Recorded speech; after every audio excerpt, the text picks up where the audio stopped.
All right. Thanks for tuning in to this live special edition on Proline TV, the Our Lads Football Network. A little after 2:30 Eastern on Sunday, October the 12th, 2025. And I usually don't start off by talking too much about the date, but I think this date was necessary for this video because of the special occasion.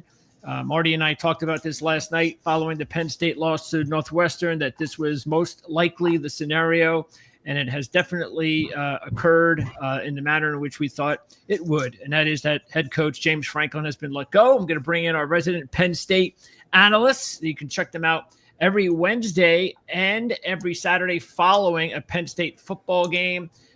Marty and Dylan, these guys have been fans for a long time. They've been covering this team for a long time. And guys, I'm going to let you burn because I know you got a lot to say. Marty? Yeah, I mean, like you said, Greg, you and I talked about it last night. It was pretty clear the writing was on the. I think the writing was on the wall after the UCLA game, but especially after yesterday, this is where we were going to be. And as the night went on last night, there just continued to be more and more smoke out there in the Penn State world, on message boards, whatever it was, that something was being negotiated between James and the school. With both sides almost looking for an out. It came off as now, obviously he was fired. But I'm sure the buyout, they're going to work something out there. I doubt they're going to pay the full $56 million. But it's just really unfortunate for a lot of reasons. The biggest of which being this was, again, supposed to be the year. This is going to go down, maybe as the most disappointing season in program history when you look at what the expectations were. And here we are on October 12th talking about a new head coach. It's super unfortunate. James Franklin's a guy that by all accounts has always been a tremendous person. He loves his players. He loves Penn State. He wanted to be the guy that got them over that hump and brought a national championship back to State College, and they came close more than once. And unfortunately, it never happened. And just the way this season's gone, I don't think Pat Kraft really had a choice at this point. And also, if you're Penn State, and Greg, you and I talked about this last night. Today, you had to either do this or come out in full support of him. There was no in between. Yep. And if you're going to move on, now is the time because you're going to get a jump start. Look at the other schools who fired their coaches. They're not in the same pool as you are for coaching hires. So of whatever the big jobs are that open this cycle, Florida State, maybe Auburn, you have a head start on all of those schools in terms of reaching out, talking to coaches, talking to agents, starting to line up interviews, that sort of thing. So I'm sure that was as big of a factor as anything as well. He put a lot of it perfectly. I'll let him keep that aspect of this. I mean, to me, I just sit here, like you said, October 12th, 2025. It's kind of unimaginable to think where this program has gone over the last 21, 22 days, whatever it may be. I mean, 3 weeks ago, a little over 3 weeks ago, Penn State went up on Oregon in overtime, and it looked like they were maybe going to finally pull off one of the big wins that they've been desperately seeking over the last couple of years. And we know what happened. Drew Aller eventually throws an interception that ends the game. They go into UCLA the next week, lose. This week they lose to Northwestern. But when they went up in overtime against Oregon, it seemed like maybe this was the chance for them to take that next step, get to that level where they desperately wanted to be. They poured everything they had from last year in the offseason into this season for that game and the Ohio State game. And when they didn't win that Oregon game, it felt like a breaking point for the fan base in terms of if it wasn't going to happen this game, it's never going to happen. And I think I agreed with that sentiment. But it feels like it went beyond that. It feels like as a program, as a team, it was the one that finally broke the camel's back, per se. It was the one that, destroyed all confidence within the Lash football building that, they were going to be able to eventually do this and get it to where they wanted to be. And I think the results on the field the last 2 weeks showed that. And it was a ticking time bomb once they lost to UCLA. And then this past week or yesterday with the loss to Northwestern, I mean, it crossed a point of no return. It was a matter of when, not if, when it came to his firing. And with Drew Aller now after the season, I mean, this is a team that went from number 2 in the preseason was a top 5 team just 3 weeks ago, they may now go 3-9, 4-8 at best. It's just unimaginable to believe where it all went wrong just so fast for Penn State. I think it's ultimately the best move for Penn State at this point to start building towards the future. But yeah, just unbelievable to think how this has all transpired so fast for Penn State. What were your thoughts last night? We weren't able to get them, Dylan. Yeah. Did you feel the way that Marty and I felt, that this was one or the other? And what did you think more of? Because I actually felt more of there was no way that he was going to survive this. Did you kind of feel the same way, or were you 50-50? I was thinking as that game went on that if they lost this, he absolutely had to be fired sooner than later. But it was one of those things where I wasn't going to believe it until I saw it. I thought the firing may come at the end of the season, but I thought it definitely should have came today. I just wasn't. I was only going to believe it though when I saw it. But yeah, I was definitely more with you that after yesterday, it had to be done as soon as possible. And credit to Pat Kraft and whichever donors are paying this buyout, because this is a tough decision to make. And I tweeted this on the podcast account. This is the right decision that had to be made, and it is what it is. But long term, I do hope that maybe after the next head coach perhaps is able to take Penn State to that next level, that people one day are able to appreciate what Franklin did accomplish in his tenure, because there's no doubt that from the day he took over the program on January 11th, 2014 to October 12th, 2025, the program is absolutely 100% in a better place than he left it. But right now, it doesn't feel like that for Penn State fans. It's hard to really think about the big picture. But I do hope just long term that Penn State fans one day are able to appreciate what he did for the program. Sure. But right now, it's also, I'm not going to blame anybody for having a lot of anger and being upset about where this program sits today. Because, we talked about it all season long. What was poured into this team this offseason, not just from within the Lash football building, but from huge donors and boosters, it was untenable to continue with what was happening these last 2 weeks. All right. So what do we know as far as the story that just came out? Do we know any specifics regarding the buyout, anything like that? No, I know I haven't seen anything other than what the buyout is.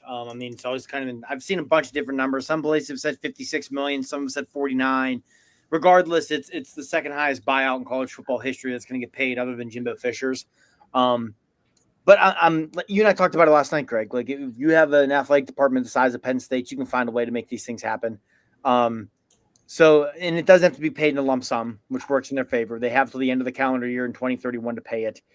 So I'm sure that'll be part of it. And I won't be surprised too if something was negotiated with the Franklin camp to kind of work that number down some. Because it was some of the things that were kind of out there with the smoke and whatnot of it last night, was that part of this was James maybe looking to get out of there to save his own career, however you want to put it, because there's going to be jobs opening up this cycle that he'd be a good fit for. Obviously, the guy's not going to want to quit coaching yet. He's not even 60. So some of it could be on his end where, hey, I'll work this out with you to drive this number down to make it easier for me to move on with my life's work. I'm sure we'll find out soon enough what the final number is they have to pay. But I'm sure, if you were Penn State and you were that concerned that you would not be able to pay this buyout and then have as much money as you need to go and get your next head coach, I don't think the move would have been made. So I don't think that's something people need to worry about. Again, it's Penn State. They have a massive ability, like just money at their disposal for the athletic department. Also, some of the deeper pocket donors that Penn State football can have at their disposal weren't fans of James Franklin and hadn't been for a long time. So I think, some of them would be more than willing to help pay it. I also think some of them are going to be more than willing to help offset what has to be paid to him to help go get a new coach. So that's That's one of those things that, I mean, people don't follow Penn State closely, probably don't realize that, but there's always been a lot of internal strife there of some of the more powerful brokers in the Penn State world who weren't Franklin fans, probably not doing as much as they could have or would have for a different coach, which, I mean, moving forward, hey, we'll see if that changes. And the other thing out of that, I mean, this isn't just a $48 million buyout for Franklin. I mean, it's very unlikely that a majority of this coaching staff sticks around to the next head coach. Maybe a couple pieces do. Terry Smith is obviously a guy, the interim head coach currently, yes, that you would consider as probably a favorite to continue with the staff. But also, I can see Terry Smith fully wanting to retire at this point in his career. But when you talk about the entire staff, this is going to be a buyout that is, I believe, I forget what Penn State reporter mentioned a couple weeks ago, but the number really goes to upwards of $100 million when you think about all the money that's going to be involved here in terms of buyout. So this is definitely, like I said, no easy decision. This was a decision that was not just Pat Kraft. And as our good friend Clay just said on Twitter, a big reason this move was made is because in college football and college athletics, sports in general, you're not selling the team or sport to the fans. You're selling the idea of hope to win. And Penn State fans have lost all hope, and boosters have lost all hope in James Franklin and the current staff to get it done. So, and the other thing I would add is I've seen people throw out names like assistant names like D'Anton Lynn as potential options for Penn State. And sure, they may be options, but you're not firing James Franklin to go hire a first-time head coach. If you do fire James Franklin first-time head coach, it's not D'Anton Lynn. It's Glenn Schumann. It's Will Stein. It's one of these Ben Arbuckle. It's one of those rising superstar guys that you go get. Right. But I personally don't think it'll be a first-time head coach. I think they're going to try to hire somebody from elsewhere. But you also don't fire James. Yeah, again, you have to sell hope. But you don't fire James Franklin right now if you don't have an idea in mind of who your top 2-3 candidates are going to be for that job as well. Yeah. Well, let's see here. Let me pop in. This is where is this from? This is from College Football on SI. Let me see if I can get this up here. Shouldn't take long. Here it is. This is their 5, and we're going to get a bunch of these candidate possibilities. So what do you think about these candidates? Alex Golish for South Florida. Now, again, we talked about this, Marty, in my mind. Now, you think that Sumrall to go into the group of 5, that would be a name. I believe that if you're going to do that, and if all of a sudden Ricky Ronnie takes Old Dominion to the playoffs, he has to be a hot candidate from the group of 5 with his connection to the university. But Alex Golish is also a name that makes a lot of sense because South Florida looks pretty good to be that team that goes to the playoffs. Yeah, I mean, when we talked about that, Golish kind of slipped my mind. I do agree, but I think Golish, if you look at his coaching, just where he's been, Tennessee before that, now South Florida, I think similar to some things I've said about John Summerall, where I'm not sure Golish wants to leave the South. And I think Golish should be able to get even for Penn State. Yeah, but here's my thing. If you look at some of the Florida's going to open, Florida State's probably going to open. I see what you're saying. Okay. That's where I think I see now it'd be different if that wasn't going to be this cycle. Okay. I mean, I think at least a couple major, like Florida and Florida State are definitely going to open. I will say Golish, Ohio State alum, coach at Ohio State from Ohio. So he does have ties to the North. I don't really consider Ohio Northeast, but he has ties to the North. So that is there. I also just found out that he was born in Russia, which is a fun fact. But I did know that actually.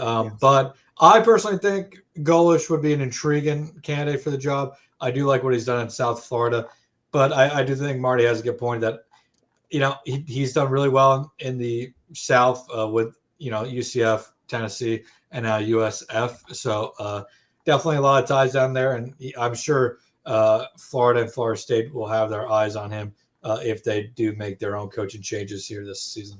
So Penn State fans would not be upset at all about hearing that a Ohio State alum became the head coach of Penn State. I would hope not.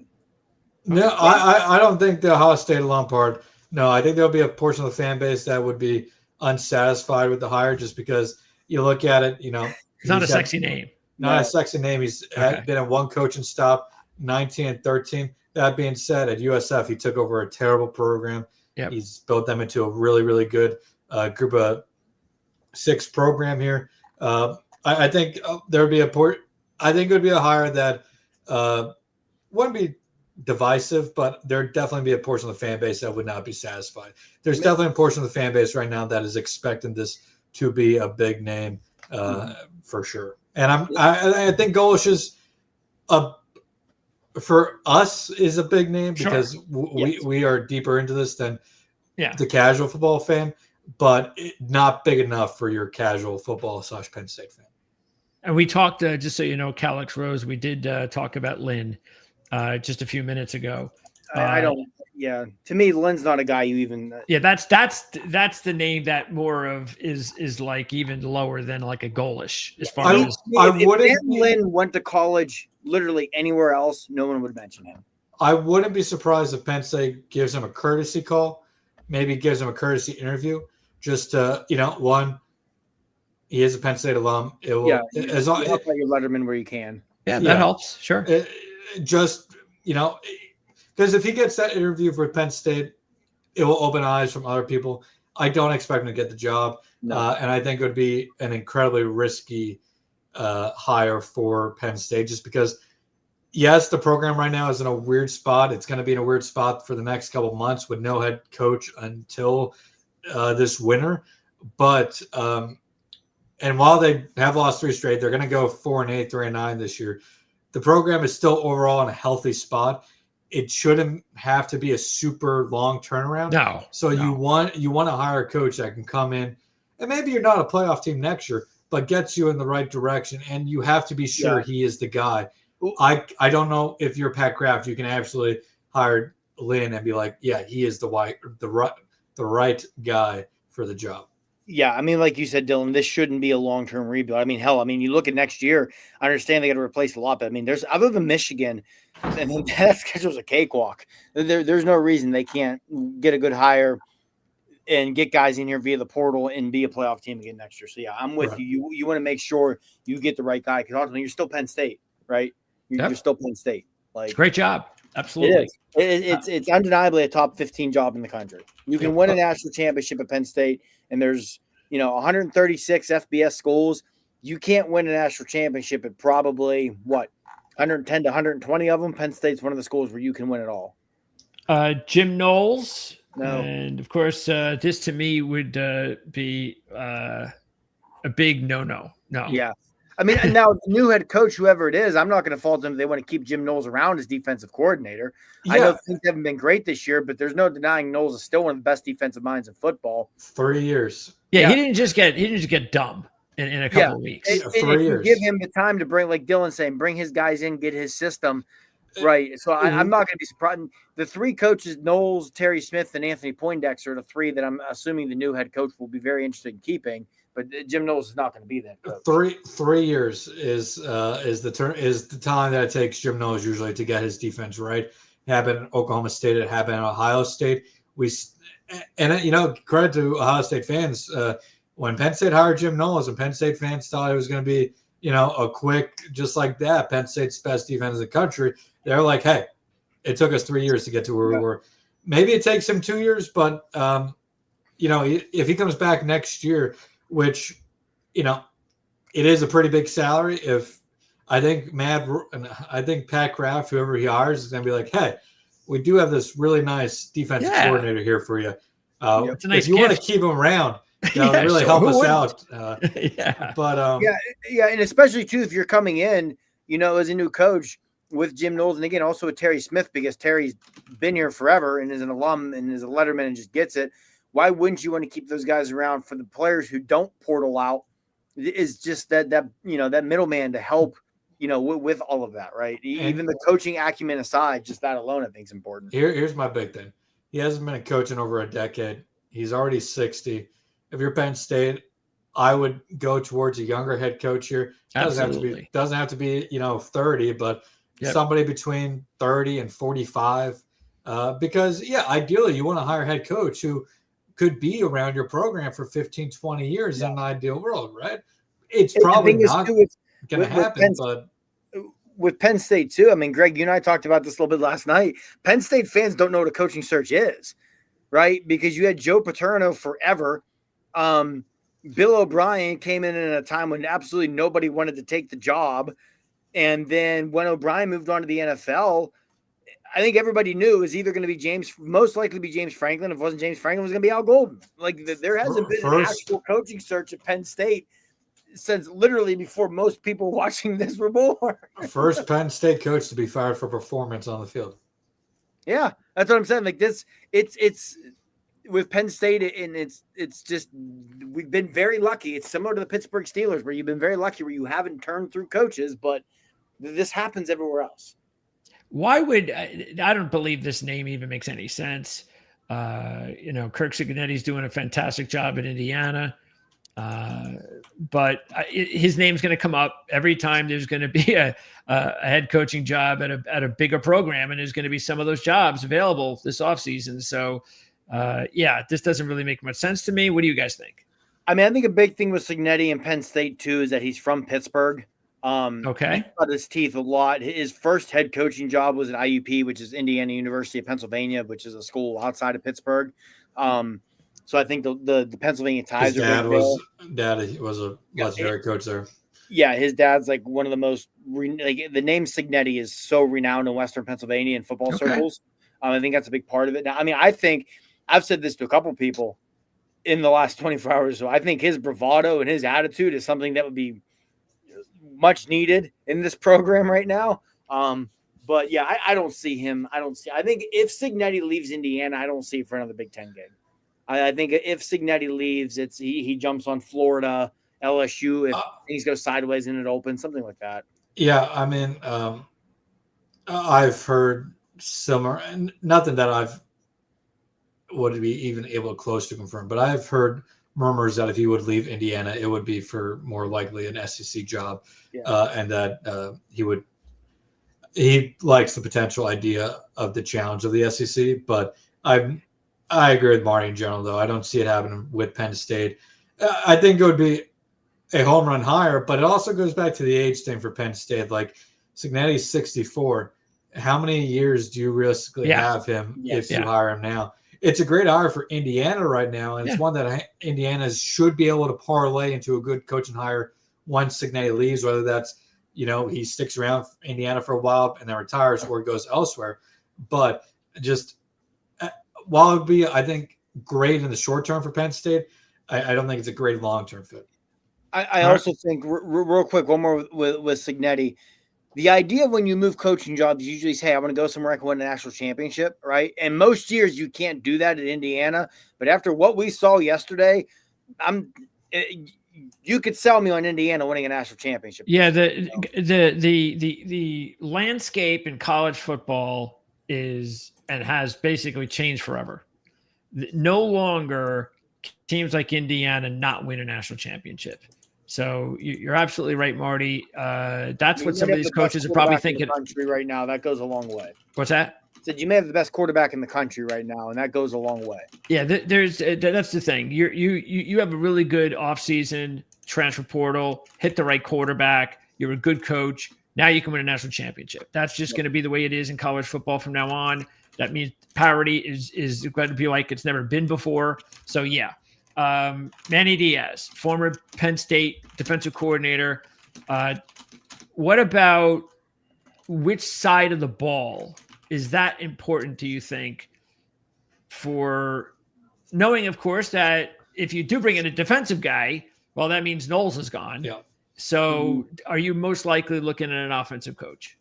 I personally, and now I know a lot of times, the trend in football, my last hire was an offensive hire. The next one's going to be defensive, which would be what would be at Penn State because James Franklin, offensive background. I personally think it will be because if you look at Penn State in recent years, what's been the issue? It's been the offense, right?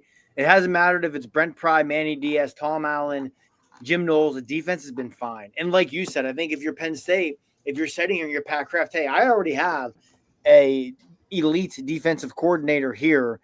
Go target an offensive guy, and then if they want to keep Knowles, great. That could be honestly that could be something that makes this an appealing job, is having Jim Knowles already here coming in for a coach, right? Because that's your two biggest hires for your coordinators, and you don't have to make a defensive coordinator hire if you don't want to. So going back to it, I think, and now of course we got to see what the fallout is roster wise in a couple months.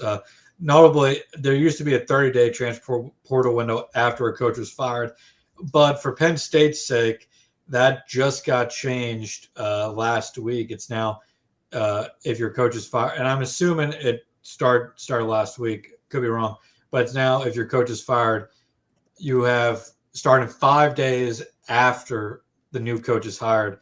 Players have 15 days to enter the portal. So Penn State shouldn't lose anybody in the immediate, if I'm reading that new bylaw correctly with the transfer portal. But if you're a new coach too with Jim Knowles, and again, going back to that 3-year thing, if Penn State can bring back enough younger pieces on defense, maybe 2026 isn't a great season, but you're setting yourself up for potentially a big year in 2027 if you have Jim Knowles have enough pieces roster-wise that are staying over into the new coaching staff. Again, it's not going to be shouldn't be a long turnaround. You could realistically have one of the best defenses in the country within 2 years with Knowles.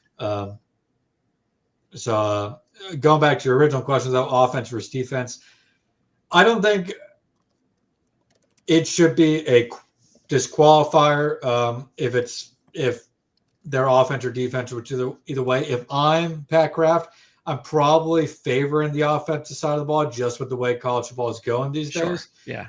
But at the same time, I mean, we've seen plenty of very good defense coordinators turn into very good head coaches, including that guy down in Georgia who just keeps on winning games. Okay. And then I think there's just one more, and this might be the most interesting one. Matt Rule. I'm definitely afraid it's going to be Matt Rule out of laziness. Matt Rule, to give everyone the back, everyone knows who Matt Rule is. For those who don't know, Matt Rule went to State College High School. He played at Penn State. He was the head coach at Temple, and Pat Kraft was the athletic director there. He and Pat Kraft are best friends. I mentioned this last night on the show. I believe they're the godfather to each other's children. This would be such a lazy hire. If you think James Franklin's bad against top 25 teams, go look at Matt Rule's record. He has 3 wins in his career against top 25 teams. They've all come in 2016 or earlier, so he hasn't had one in 10 years, and they were against AAC schools. So, you're beating a number 25 Navy, a number 22 East Carolina. Matt Rule would be, in my opinion, a significant downgrade from James Franklin. You don't fire James Franklin to hire Matt Rule unless you're Pat Kraft, who wants to get your best friend. You want to get your best friend back working with you, while also the fact that, you can give your best friend his dream job in the process. If it's Matt Rule, I'm afraid there's a chance of it. If it's Matt Rule, I'll be livid. I'll be absolutely livid. Well, I know what Matt Rule can do, and that is, if he's obviously buddies with Kraft, he could definitely help Matt get a nice little contract boost from Nebraska.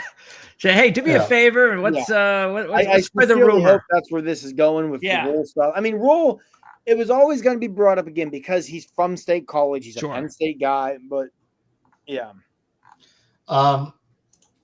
I actually would be slightly surprised if it's Rule, just because one, if you're Matt Rule, you have Nebraska not slowly, but heading in the right direction. It may not be as fast as some Nebraska fans wanted, but Nebraska is heading in the right direction under Matt Rule. They are having momentum. They're gaining some momentum. They're off to a good start this season. Go to Penn State. You're going to have to start with a blank slate almost. You're not going to have your roster. Maybe you would be able to bring Dylan Raiola up, but at the same time, I don't think it's going to be Matt Rule. I think it would be more so a lazy hire. But also, Nebraska has a lot of reasons right now. I'm sure Nebraska's administration is happy with Matt Rule. They have a lot of reasons to want to keep him around in Lincoln going forward, especially in an expanded college football playoff. I don't think it's unrealistic to think Nebraska could be a playoff team in the future. I mean, they would have to win a couple big games in the process, but I mean, James Franklin was able to make the playoffs without winning big games, right? So I think there's, like you said, a lot of reasons for Nebraska to want to keep him around and maybe get an extension done there. So I think Matt Rule is going to get a new contract out of this, but I don't think it's going to be necessary from Penn State's side. Yeah, I mean, it would be, I think, one of those real decisive hires. I think it would be with the Paterno people, it would be really, really big hire for them. They'd love it. They'd love it. For a lot of the other fan base, the younger side of the fan base, I don't think they would love it as much. I think there's a lot of fans who, if there's one thing they liked about Franklin was that they kind of Franklin and Penn State kind of did, to a degree, separate themselves from Paterno, as that coaching staff in this era was a different entity. They still, honored Paterno in many ways, but James Franklin did not go out and, just invoke the name of Paterno just to win votes per se. With Matt Rule coming, there would be a lot of, Paterno discussion around that. And I think the best thing for Penn State going forward is just to not try to invoke the Paterno years in a way. I just think let that part of Penn State era be. And, this is a chance to kind of form a new identity of the football program. And I feel like Matt Rule would just be kind of continuing that identity and not really set it.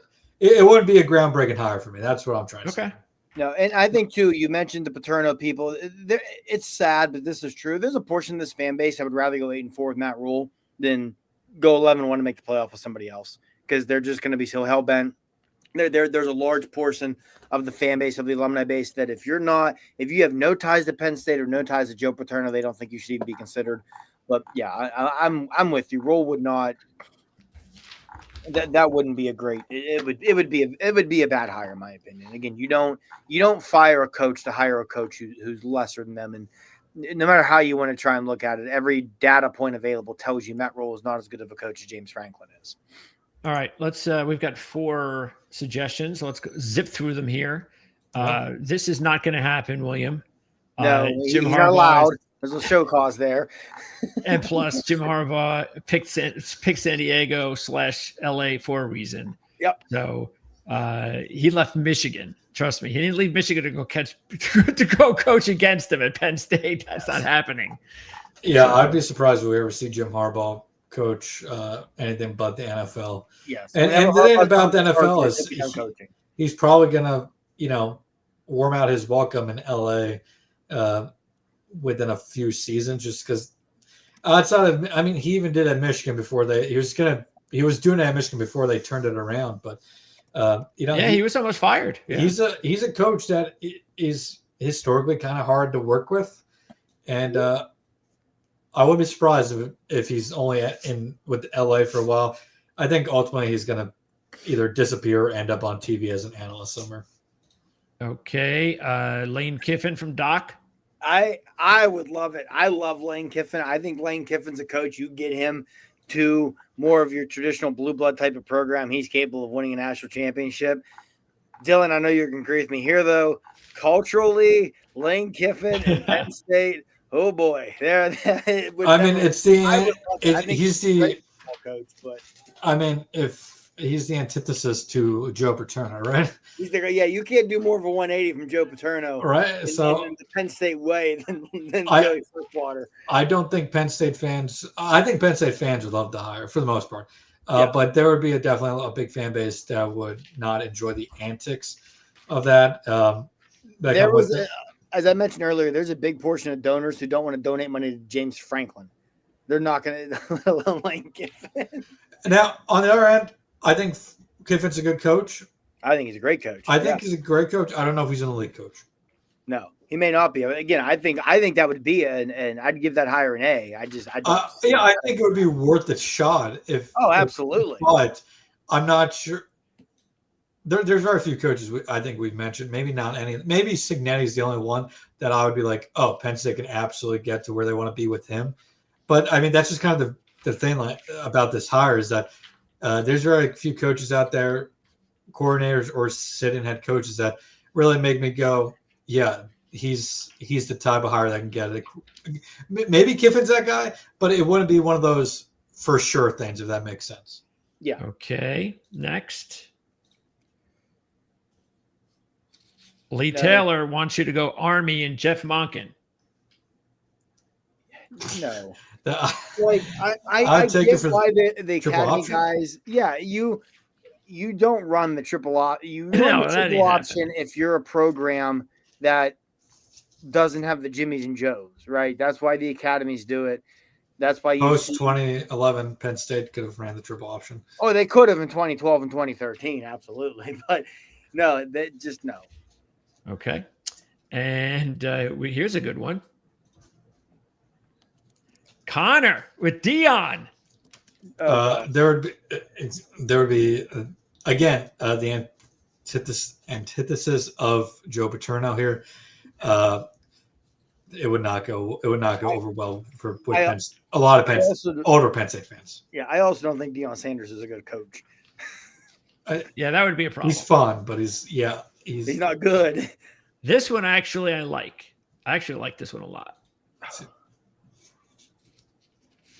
Pat Fitzgerald. I just don't think I don't think a Big Ten score, Power 4 score right now is going to touch him. Yeah. With the whatever that was at Northwestern. I honestly haven't read about that for a while, so I don't want to say what or what did not happen because I don't know the entirety of the truth. But I mean, it would definitely feel like when he was at Northwestern, there was a lot that made him feel like a Penn State coach. But I don't think it would be the right move right now. I also think with Fitzgerald, if you look at his last couple years in Northwestern, the game was very quickly passing him by. Okay, now I'm going to run through the NFL in just a bit, but I'm going to throw some more college names at you. Yeah. Again, we don't have to spend a lot of time on this. Matt Campbell. Campbell's one I flip-flop on. I would worry Campbell wouldn't recruit enough. I don't know. Again, recruiting's a lot easier to do when you have the Penn State logo on your sweater instead of Iowa State. But I worry Campbell wouldn't be able to recruit at the level you need to recruit at. You know, kind of similar to Mike Norvell at Florida State. You're not going to recruit the level you need to recruit at that gets where you want to be. Good coach, but Iowa State to Penn State's a big jump. Yes. And the level of competition you're facing is on average on a weekly basis is quite a bit higher than there are people who believe that he's going to be an NFL head coach. So. I like him a lot. Him a lot. Yeah, I think he'd be a really good NFL coach. Yeah, but in the NFL you don't have to recruit. So that's the thing. That's my biggest concern with Campbell is his ability to recruit at a high level. Elite developer of talent. But at Penn State, you need to be an elite recruiter and an elite developer of talent. And James Franklin, to his credit, did both pretty well in most spots, but he didn't get it right. He didn't get the development part right at quarterback or wide receiver the last 5 years. So Penn State needs to find a guy who can do both, which, again, narrows your list of potential hires down to very few. PJ Fleck. I'll take this one, Marty. Go ahead. Since I get to cover PJ on a weekly basis. Big fan of PJ Fleck as a head coach. I don't think he would work at Penn State. I'm not sure he can recruit well enough at Penn State. I mean, he recruits well at Minnesota, and he's another guy who gets a lot out of the talent, but I don't know if he'd be able to recruit well enough at Penn State. And he is a guy that I don't want to say winning's not important to him, but he definitely is a guy who enjoys the process of week in, week out football. And at Penn State, I mean, he gets upset about losses, but at Penn State, you got to be angry about losses. And I just don't know if it'd be a good cultural fit for Penn State. I just don't know how Penn State fans would take on his personality. Okay. What about Bobby Petrino? Oh, God. I mean, first off, I'm assuming Arkansas. Does he bring the motorcycle? Long term, or full time, whatever. I'm so flustered by even hearing the name, but yeah, no, just no. Definitely know that. What Marty said. Okay. How about this one? Kalani Sitake.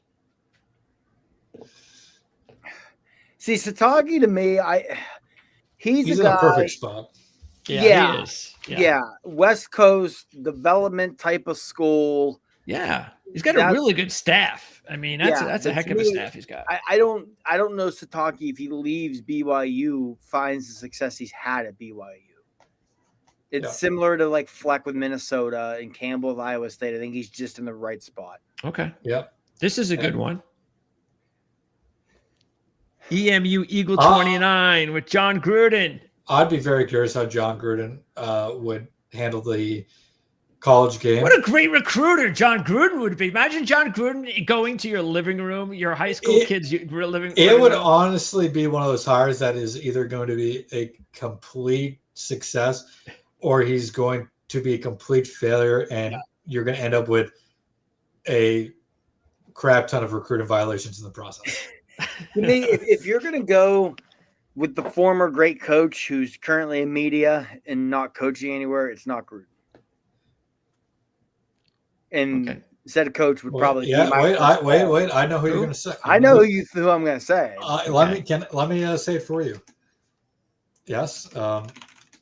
It's obviously Gary DiNardo of the Big Ten. Yes, you got it. Big Ten. Oh, my Lord. Experience.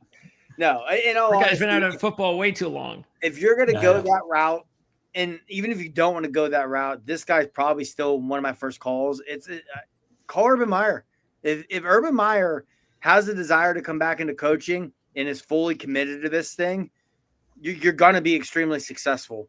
You're going to win a lot of football games. You're going to potentially win a national championship. What would be the reason that they wouldn't? That's what I'm saying. There's no reason not to at least call Urban and gauge interest. Sure. And there's been enough smoke in the last 24 hours or so around Urban Meyer and Penn State. Urban Meyer nearly became the head coach of Penn State one time before. I think there's been enough smoke there that I'm willing to bet that Pat Kraft is going to at least make a phone call and see what he has to say. Outside of my DiNardo joke, I mean, I do wonder how they would handle the controversy that comes with Urban Meyer on the side, right? Who cares? Win football games. That's all I care. I agree. He would. I would have no doubt that Penn State would be an elite program with Urban Meyer. No doubt in the world. But also, you're probably going to be back trying to find a head coach in like 4 years. Now, Penn State fans would be very happy with that if it meant they won a national championship in the process. Yeah. But long term, I don't know how much. But I think you call him and just make him say no, right? And while you're at it, it's going to be a waste of 5 minutes. But call Nick Saban. Make Nick Saban tell you no. What's the worst that happens? He tells you no. But I also wouldn't think it's a bad idea if you're mad. Marty has to be worried about how much I keep saying Matt Roy here when I mean Pat Kraft. Maybe it's a Freudian slip. But if you're Pat Kraft also, I don't think it'd be a bad idea just to call Nick Saban and ask him, hey, if you were me, who would you be giving a call to right now? I mean, Nick Saban he left though for a reason, and he was smart. He left. Yeah, he would never take the job, but I would also just call him just to make him say no anyway, because it's Nick Saban. He's technically out there, sure. But also, I think you could benefit from just straight up, asking him who he would, consider. And the thing is, Nick Saban and James Franklin had a very good relationship. So I'm sure there's other people within the Penn State program Nick has that relationship with.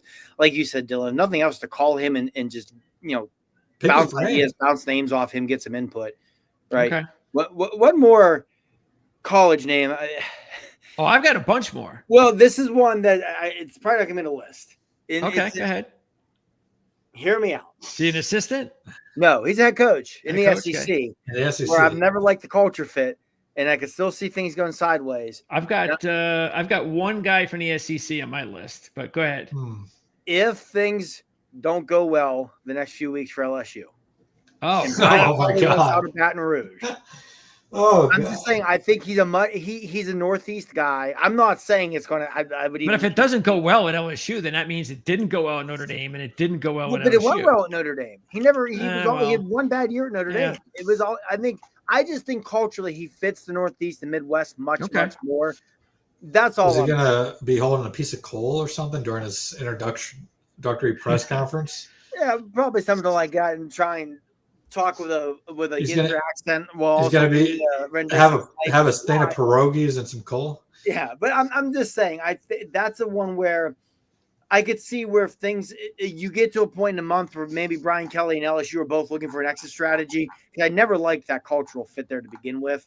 Just one to stash away if we get to that point, because I think he's a guy who would fit very well at Penn State for a lot of different reasons. But again, without a doubt, LSU. Without a doubt, very good head coach. But not one of those coaches that is kind of historically like hard to deal with. So I'm not sure. Yeah, that's fair. And he did also kill a kid, so. I don't think the culture fit is there at LSU, but I'm not sure the culture fit is at Penn State either. Yeah, I just meant culturally more if he's a Northeastern. But if he was able to fit a Notre Dame, he could fit at Penn State. Yeah.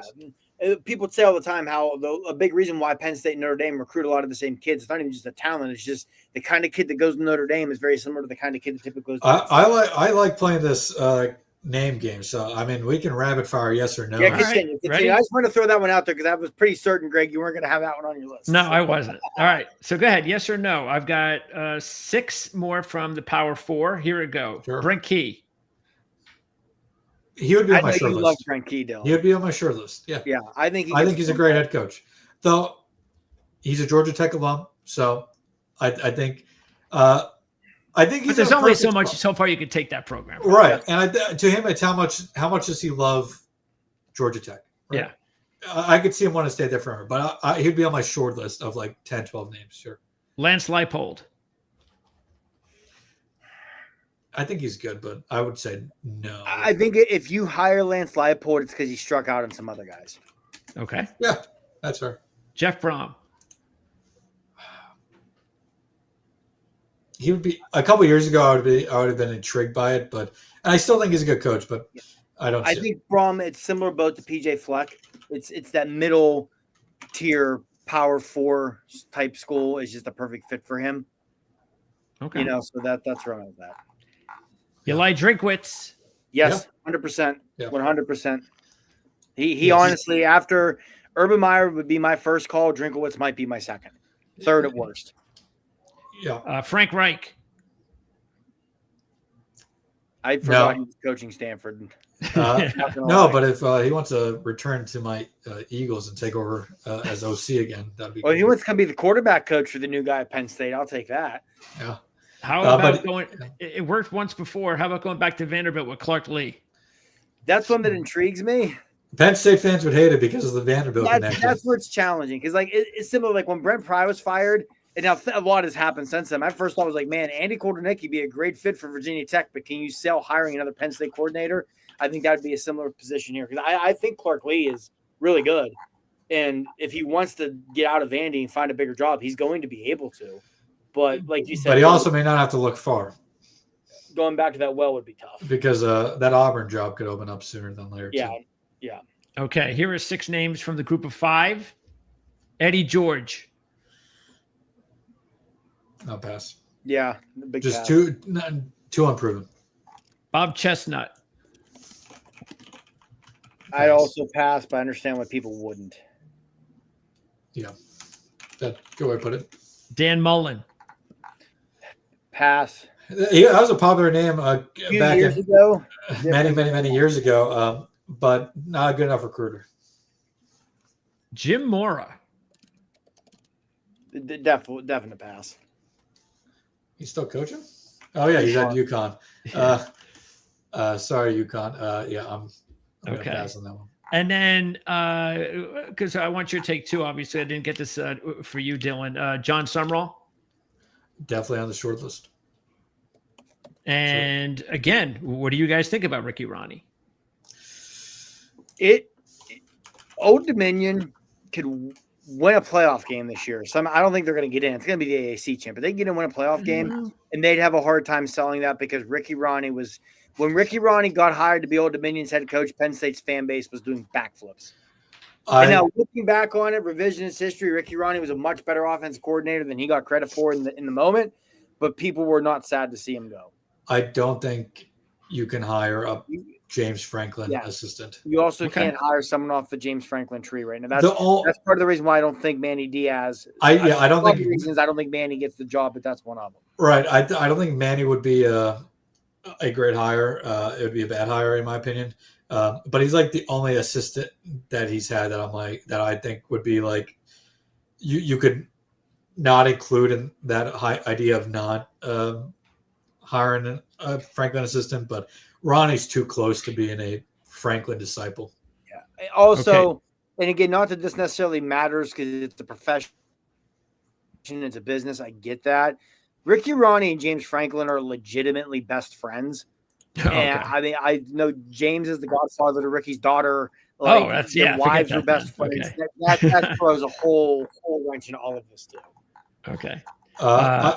One guy you didn't mention that I think absolutely worth mentioning though, and would be my first call because of age, what he's done at his current program.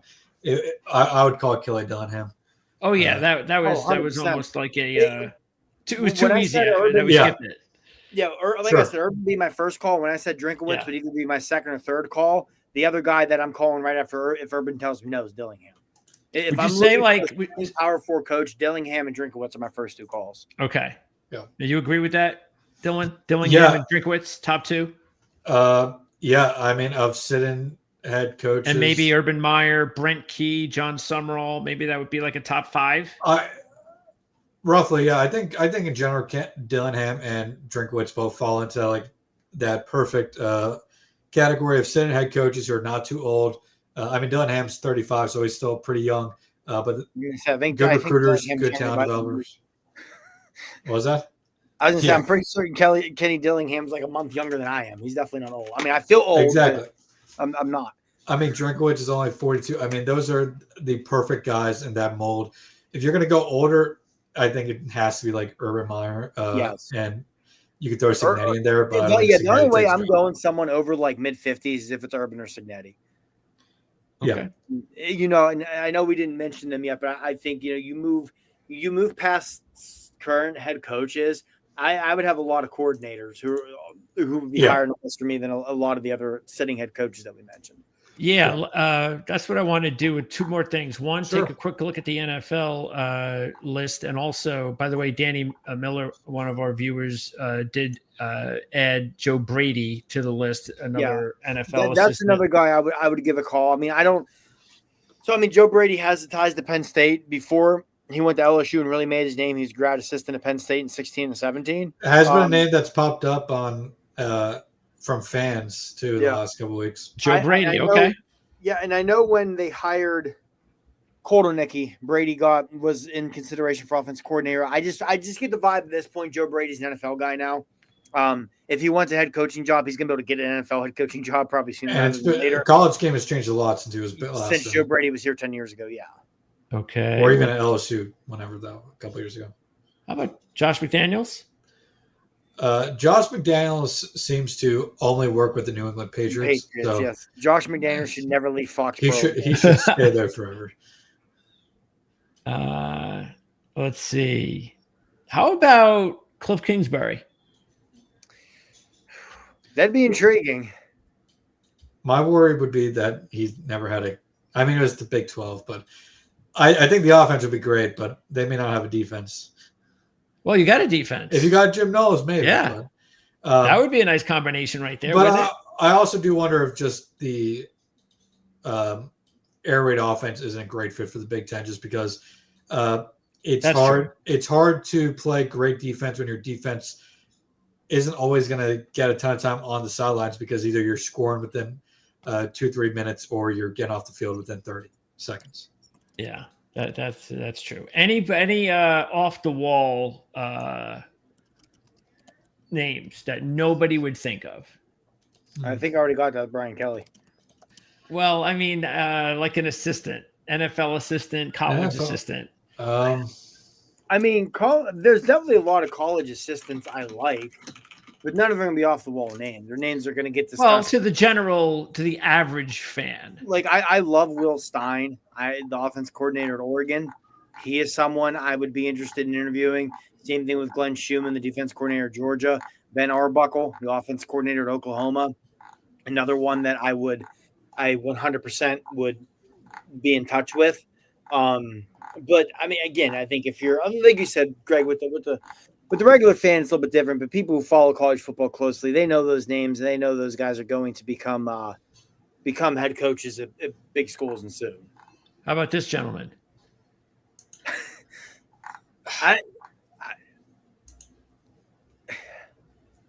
Well, you're thinking about it. I was more of whenever James Franklin hired Colt Ornicki, I was kind of chuckling because the rumor was Chip Kelly's who he actually wanted. I don't know if Chip. I think Chip liked being OC at Ohio State because being an OC, you really don't have to recruit. Yeah, I don't think Chip wants to be. You can just stay. Yeah, you can just stay in the office and worry about football. I don't think wants to be a head coach at that NFL level. And that's the thing to remember at the college level, because that's the thing to remember here too.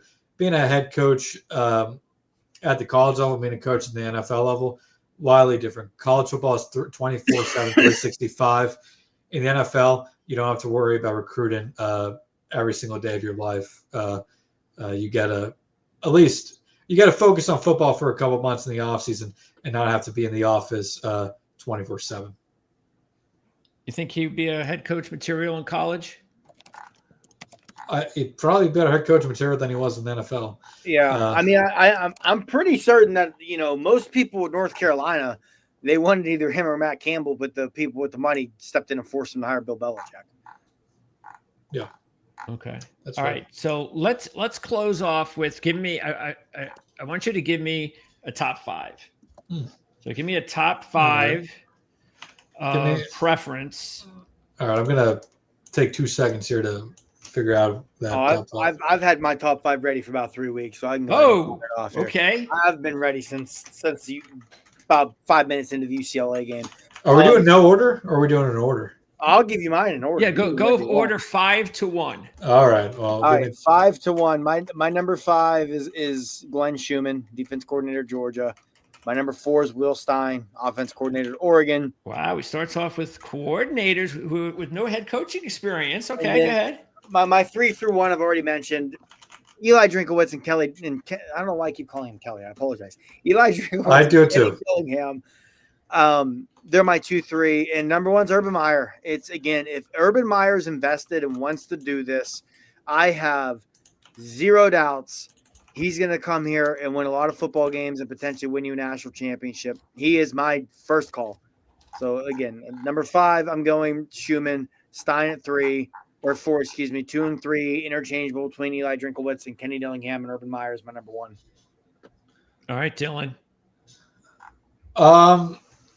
I think let's go. By the way, top names that you guys have talked about, but Marty did not add to the list so far are Joe Brady, Brent Key, and John Sumrall.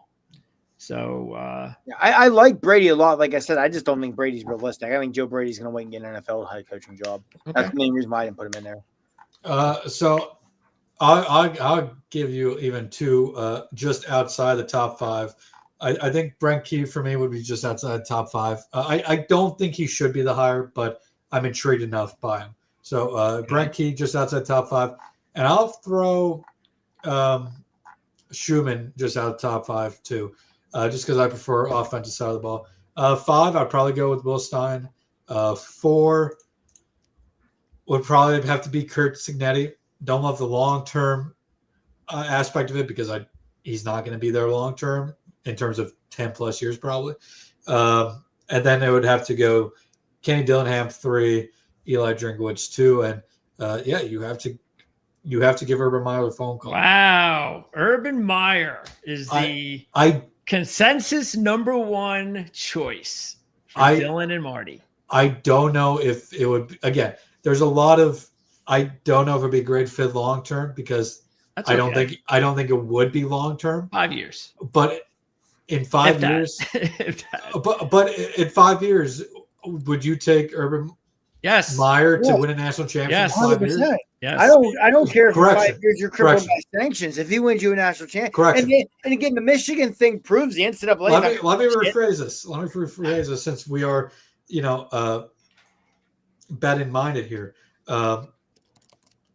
If would you put down a bet for Urban Meyer to win a national championship within 5 years if he was hired at Penn State? Yes. Yeah, I would take that. I would take that bet. Yes. Like, look at his track record. He won 10 games at Bowling Green, which doesn't happen. Goes to Utah, has an undefeated season where they go to the Fiesta Bowl and just wax Pitt, who won the Big East, right? And then won an Natty at Florida, won an Natty at Ohio State. Would have won more than one at Ohio State if he wasn't dealing with a postseason ban when he first got there. They probably would have won a national championship his first season in Columbus if it wasn't for a postseason ban. That's what Urban Meyer does. He wins national championships, right? If they would have had the playoff in 2004 or 5, whatever year that was with Utah, he may have won one with the Utes because he had number 1 overall pick a quarterback. That's just what Urban Meyer does. And and again, people can sit here and say you're worried about what the fallout may be. The NCAA just proved with Michigan they don't have a backbone anymore. That was literally the biggest cheating scandal in the history of college football, and nothing was done about it. Also, it doesn't matter. Nobody's going to care if it ends in year 5 or year 6 if there's a national championship or 2 in the process. Do you think Florida fans regret the Urban Meyer tenure because his last year they won 6-6? No. Exactly. No. He brought 2 rings to Gainesville. They just remember. I mean, those 2 teams are still legendary in college football history. Yes. And I mean, if Urban, even if it ends badly, Urban Meyer still sets you up for success afterwards as well. And as long as your AD doesn't make stupid head coaching hires like Florida. Yeah, and with Urban too, you can draw some similarities between where Penn State's at right now and where Florida was when Urban came in, right? Ron Zook recruiting was never the problem. James Franklin recruiting's never been the problem. It was the in-game issues and getting over the hump in big games is the problem for Ron Zook. Same thing with James Franklin. Like, he would be inherited very similar to when he went to Florida. I mean, now, albeit it's a little bit different now because of the transfer portal and guys are going to be able to leave. But if you hire Urban Meyer, you better believe almost all the top guys who enter the portal from other schools would be interested in playing for Urban Meyer. He's a top 10 coach in the history of college football, right? Like, there's no top 10 may be a little light, if we're being honest. Yeah, that's in modern football, he's the second best head in last 30, 40 years. He's the second best head coach. Second only to Saban. And he's second only to the guy who is the greatest head coach in history of college football. No, he'll lose a stupid argument. Urban's top 5 ever in the process, but he'll win you a national championship. Yeah, and at that point, whatever happens. I don't care. Yep. All right. So there you go. Quickly, do we know who the interim coach is yet? Terry Smith. He's cornerback's coach. That's what we talked about last night. We talked about last night. Too much sense. Penn State letterman. I mean, obviously, right now, in the hour we've been on here, their entire 2027 recruiting class is decommitted, and they're starting to lose 26 guys, which you expected. Sure, but Terry, some of them will come back. Yeah, and the big thing is that 2027 class was built on a lot of guys from Western PA, and there are a few names in Western Pennsylvania more revered in football circles than Terry Smith. Yeah. So Terry, as I mentioned earlier in the show too, when a new head coach comes in, if I get the Penn State gig, one of the first things I'm doing is calling Terry Smith and making sure I make it very clear to him, hey, I still want you on my staff. I just want to pick Marty's brain here before we go. Marty, in your mind, is it important for the next head coach to embrace the alumni and such as James Franklin did, especially the last few years? Yeah, absolutely. It has to be done. It has to be done. And that's where it's a fine line with Penn State, because did James go overboard on the Letterman part too? With the hires, at least, because that's where I wonder, because it's like, man, Deion Barnes has worked out pretty well as a defensive line coach, all things considered. But the early results in Dan Connor, linebacker coach, have not been great. I don't know. You need to embrace the Letterman. You need the Letterman to be involved, and that's where I think it's going to be important. Some of these big time Lettermans. Who, I mean, we saw it when Franklin got hired. There were a lot of Lettermen who distanced themselves from the program because they didn't like the hire or whatever. But your LeVar Arrington, your Brandon Shorts, you guys who are just always so steadfast pro Penn State, no matter what. Christian Hackenberg has very quickly gone into that category as well. It's going to be important, I think, for whoever the new coach is, to sit down with that group of lettermen and use them as that olive branch to bring everybody else in, because you need, and that's where I get the intrigue of Matt Rule, because Matt Rule's not going to have to do that.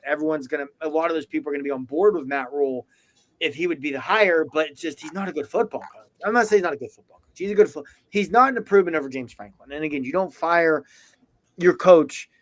You don't want to become, ironically enough, you don't want to become Nebraska, right? You don't fire Bo Pelini to hire Mike Riley or whoever it was and downgrade things, right? You don't. If you're going to fire a coach who's been as successful as James Franklin, you better make sure the next guy is going to be at least equal to him, if not an improvement, right? And Matt Rule is not that. Matt Rule is a lesser coach than James Franklin. But yeah, I know I'm way off here, but yes, getting the letterman involved and embraced, I think, is important. And like I said, your LeVars, Brandon Shorts, Jack Hams, Christian Hackenbergs, the guys who are just always so steadfast pro Penn State, no matter what, you need to have a conversation with them and use them as your liaisons to get the rest of the lettermen on board here. Well, so that's all I got. All right. Don't forget Wednesday, Marty and Dylan will be right back at it to preview the first game of the Terry Smith era as Penn State travels to Iowa. Kinnick, Saturday night. Does that mean that that'll be that'll be a late Saturday night post game, huh? Yeah, it's on Peacock Saturday night. It's not even Peacock. They've been relegated. No one wants to watch Penn State versus Iowa. I don't want to watch Penn State versus Iowa. I have to. I don't want to. I don't blame anyone who doesn't want to watch Penn State versus Iowa. But okay. So anyway, they'll preview the game on Wednesday right here on Proline TV, the Arledge Football Network. Check in sometime in the evening. Usually it airs sometime between 7 and 8:30. So guys, appreciate it. Great job. Good luck the rest of the way. This is supposed to be an exciting time now for Penn State fans. And hopefully they get it right. And one of your top 5 coaches on your wish list will get hired at Penn State, and then we'll go from there. So appreciate it as always, guys. And we'll talk to you, of course, in a few days. Absolutely. We'll talk on Wednesday. All right. Don't forget to subscribe, like, and share, everybody. That's the best way to support the channel, support these guys as well. And we'll see everybody in a few days.